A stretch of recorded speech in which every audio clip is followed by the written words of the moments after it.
Hello friends, myself Mr. Minal R. Patel, working as a lecturer in Mechanical Engineering Department from Vallabhbhuti Polytechnic, Navsari. Today I will discuss about the example of shear force and bending moment diagram, example number 9 and 10 for the subject strength of materials, subject for 333-1904. તો અહીંયા આગળ એક example આપણને આપેલો છે કે એક simply supported beam છે જેની લંબાઈ 6 મીટર છે, જેની ડાબી બાજુના સપોર્ટ એ થી 2 મીટરની લંબાઈ પર 30 કિલો ન્યૂટન પર મીટરનો યુનિફોર્મલી ડિસ્ટ્રીબ્યુટેડ લોડ લાગે છે. એ જ રીતે જમણી બાજુના સપોર્ટ બી થી 2 મીટરની લંબાઈ પર 20 કિલો ન્યૂટન પર મીટરનો યુડીએલ લાગે છે. અને એ સિવાય એની મધ્યમાં બીમની મધ્યમાં 40 કિલો ન્યૂટનનો પોઈન્ટ લોડ લાગે છે. તો આના માટે બેન્ડિંગ મોમેન્ટ અને શિયર ફોર્સ ડાયાગ્રામ ડ્રો કરો. તો એનો શિયર ફોર્સ ડાયાગ્રામ અને બેન્ડિંગ મોમેન્ટ ડાયાગ્રામ આ રીતે આવશે. જે કઈ રીતે આવે છે એ આપણે સમજીએ.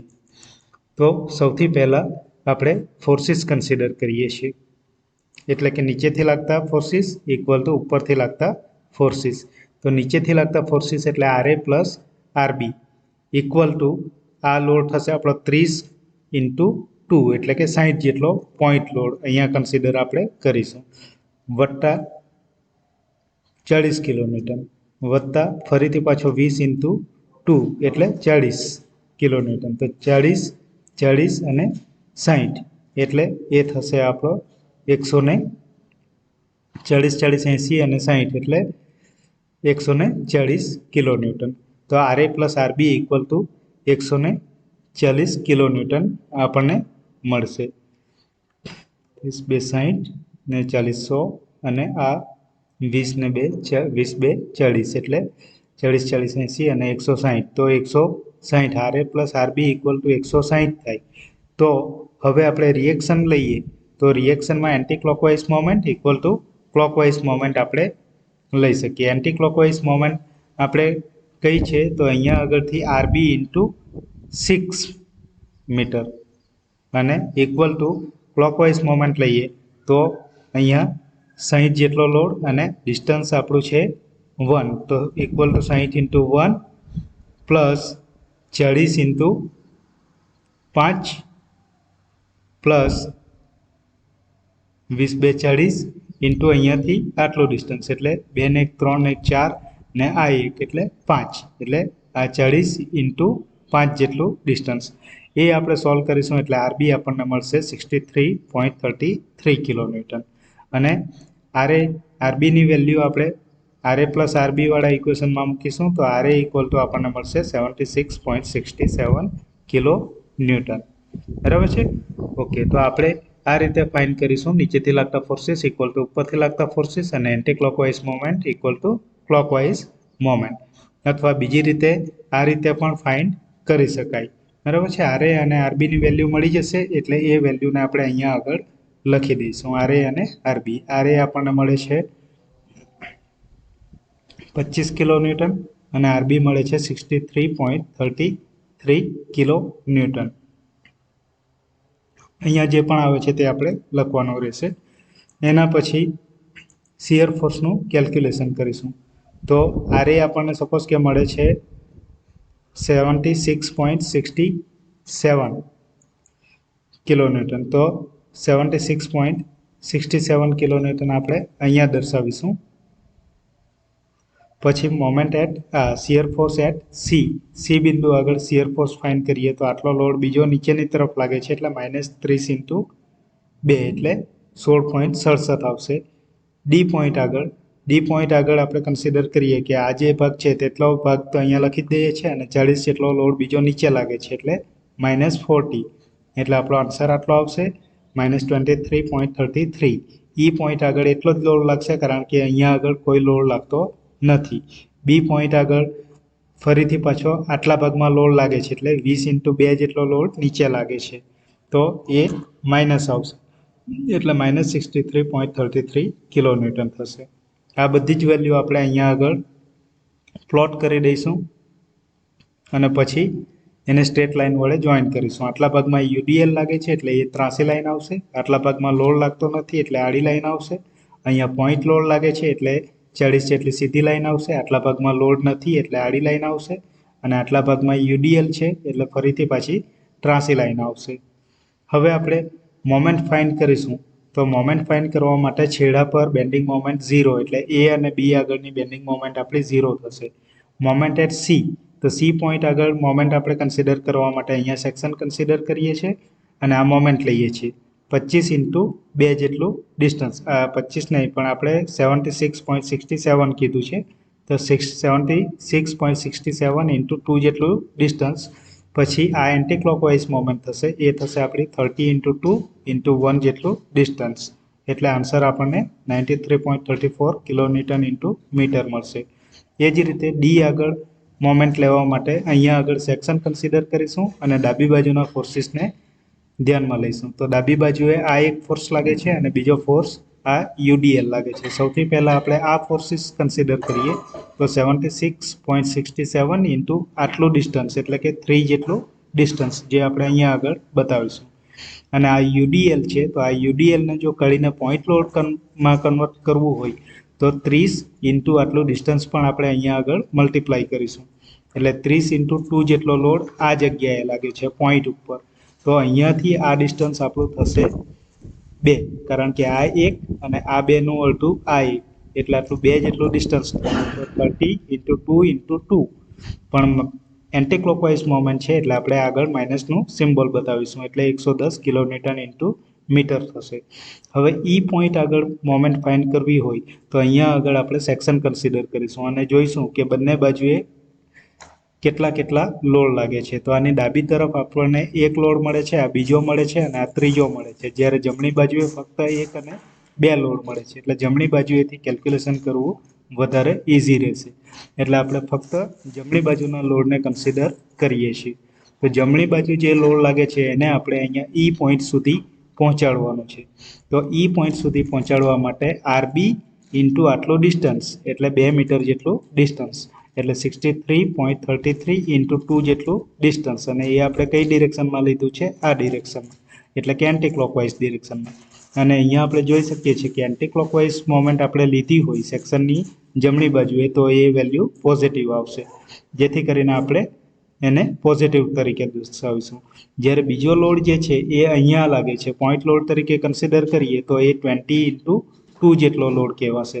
અને એને આપણે ઈ પોઈન્ટ આગળ પહોંચાડવું હોય તો આટલું ડિસ્ટન્સ કન્સિડર કરવું પડશે. એટલે 20 ઇન્ટુ 2 જેટલો લોડ અને 1 જેટલું ડિસ્ટન્સ.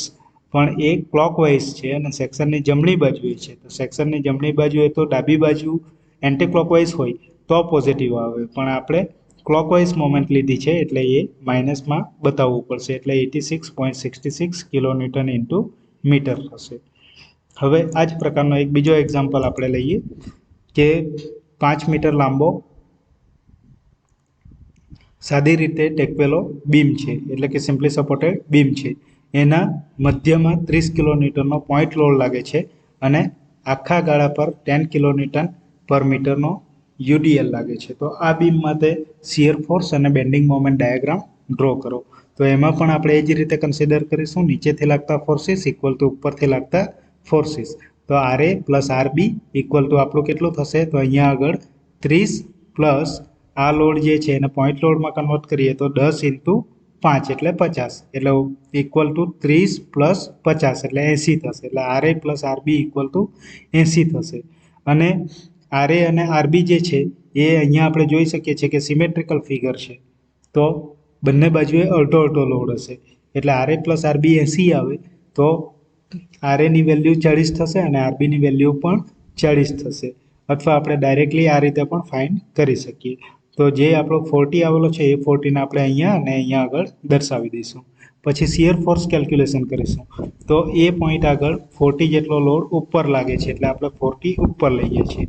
જ્યારે સી પોઈન્ટ આગળ આ લોડ નીચે લાગે છે અને આટલો લોડ પણ લાગે છે. આપણે અહીંયા સુધી કન્સિડર કરીએ છીએ, આગળ વધીએ છીએ તો આટલો લોડ લાગે છે આટલા ભાગમાં લોડ લાગે છે એટલે એને પોઈન્ટ લોડ તરીકે કન્સિડર કરીએ તો એ શું લખાશે 10 ઇન્ટુ આટલું ડિસ્ટન્સ એટલે 2.5 તો 10 ઇન્ટુ 2.5 પણ માઇનસમાં એટલે -10 ઇન્ટુ 2.5 આવશે અને બીજો સી પોઈન્ટ આગળ 30 કિલોન્યુટનનો લોડ નીચે લાગે છે એટલે એને -30 લઈશું એટલે આપણને આન્સર મળશે -15 કિલોન્યુટન. હવે આપણે આવીએ પોઈન્ટ બી આગળ. તો અહીંયા સુધીનું કેલ્ક્યુલેશન આપણું થઈ ગયું છે તો આ -15 ને અહીંયા આગળ લખી દઈશું. પછી 10 ઇન્ટુ 2.5 કારણ કે આટલો ડિસ્ટન્સ છે અને આપણે કાઢી નાખવું હોય યુડીએલને તો આ જે લોડ છે 10 એની સાથે આ ડિસ્ટન્સ પણ મલ્ટીપ્લાય કરવું પડે તો આ ડિસ્ટન્સ 2.5 છે એટલે 10 ઇન્ટુ 2.5 જેટલો લોડ અહીંયા નીચેની બાજુએ લાગે છે એટલે એને આપણે માઇનસમાં કન્સિડર કરીશું એટલે ઇક્વલ ટુ -40 કિલોન્યુટન આપણને આન્સર મળશે. એને આપણે પ્લોટ કરીશું એ આગળ એટલે એમાંથી પાસ થતી લાઈન પર અહીંયા આગળ 40 જેટલું ડિસ્ટન્સ છે. સીમાંથી પાસ થતી લાઈન ઉપર -15 એટલે સીમાંથી જે લાઈન પાસ થાય છે તેના પર અહીંયા નીચેની બાજુએ બેઝ લાઈનથી નીચેની બાજુએ 15 બતાવીશું અને બી આગળ -40 એટલે આ જે બી પોઈન્ટ છે તેના પર આપણે 40 જેટલું ડિસ્ટન્સ નીચેની તરફ લઈશું. હવે ડાયરેક્ટલી આપણે અહીંયાથી આમ જોઈન નથી કરવાનું. આટલા ભાગમાં ડ્રો કરતી વખતે પહેલાં તો અહીંયા આગળ 40 છે એટલે 40ની સીધી લાઈન બતાવીશું. આટલેથી આટલા ભાગમાં યુડીએલ છે એટલે અહીંયાથી આમ લાઈન આવે પણ એને ડાયરેક્ટલી આપણે જોઈન નથી કરતા. કેમ? કારણ કે અહીંયા 30 કિલોમીટરનો પોઈન્ટ લોડ પણ લાગે છે અને એ પોઈન્ટ લોડ લાગ્યા પછી આપણને ફાઇનલ વેલ્યુ -15 મળે છે એટલે અહીંયા પોઈન્ટ લોડ કેટલાનો છે 30નો એટલે આ પોઈન્ટથી આપણે 30 જેટલી લાઈન આ રીતે બતાવવી પડશે એટલે એ ક્યાં આવશે અહીંયાથી આટલો 15 છે તો આ બીજું 15 હશે એટલે અહીંયા આગળ પોઈન્ટ આવશે તો એટલા ભાગને આપણે ત્રાસી લાઈનથી જોઈન કરીએ છીએ. આટલા ભાગમાં યુડીએલ છે એટલે આટલો ભાગ ત્રાસી લાઈન વડે દર્શાવાશે પછી 30 જેટલો પોઈન્ટ લોડ એટલે 30 જેટલો પોઈન્ટ લોડ થશે અને આટલેથી આટલા ભાગમાં યુડીએલ છે એટલે ફરીથી પાછી ત્રાસી લાઈન થશે અને પછી 40 કિલોન્યુટનનો લોડ ઉપરની તરફ લાગે છે એટલે આપણો શિયર ફોર્સ ડાયાગ્રામ કમ્પ્લીટ થઈ જશે. ઉપરના ભાગમાં પોઝિટિવ અને નીચેના ભાગમાં નેગેટિવ વેલ્યુ આપણને મળે છે. હવે વાત કરીએ બેન્ડિંગ મોમેન્ટ કેલ્ક્યુલેશનની તો એમાં પણ આ રીતે સિમ્બોલ આપણે બતાવી દઈશું. છેડા પર બેન્ડિંગ મોમેન્ટ 0 થાય છે એટલે એ અને બી આગળ 0 થાય છે જ્યારે સી પોઈન્ટ આગળ મોમેન્ટ લેવી હોય તો આ આપણો સી પોઈન્ટ છે એની ડાબી બાજુના લોડ આપણે કન્સિડર કરીએ તો 40 ઇન્ટુ આટલું ડિસ્ટન્સ એટલે 2.5 જેટલું ડિસ્ટન્સ જે ક્લોકવાઇઝ છે અને ક્લોકવાઇઝ ડાબી બાજુએ હોય તો એ પોઝિટિવ વેલ્યુ આવે.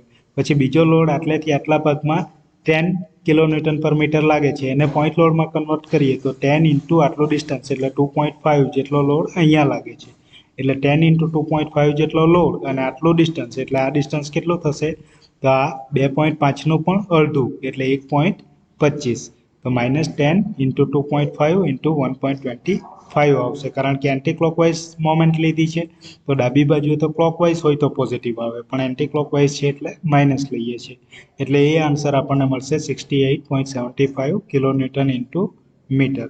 તો એને આપણે માર્કિંગ કરી દઈશું આ બે પોઈન્ટ આગળ 0 અને સી આગળ 68.75 એટલે અહીંયા આગળ મળશે અને એને આપણે જોઈન કરીશું. આટલા ભાગમાં ત્રાસી લાઈન છે એટલે એ કર્વ વડે જોઈન થશે અને આટલા ભાગમાં ફરીથી પાછી ત્રાસી લાઈન છે એટલે એ પણ કર્વ વડે જોઈન થશે. તો આ થયો આપણો શિયર ફોર્સ ડાયાગ્રામ અને આ થયો bending moment diagram. Bending moment ડાયાગ્રામમાં બધી વેલ્યુ ઉપર જ છે એટલે આપણને પોઝિટિવ ડાયાગ્રામ મળે છે. Thank you.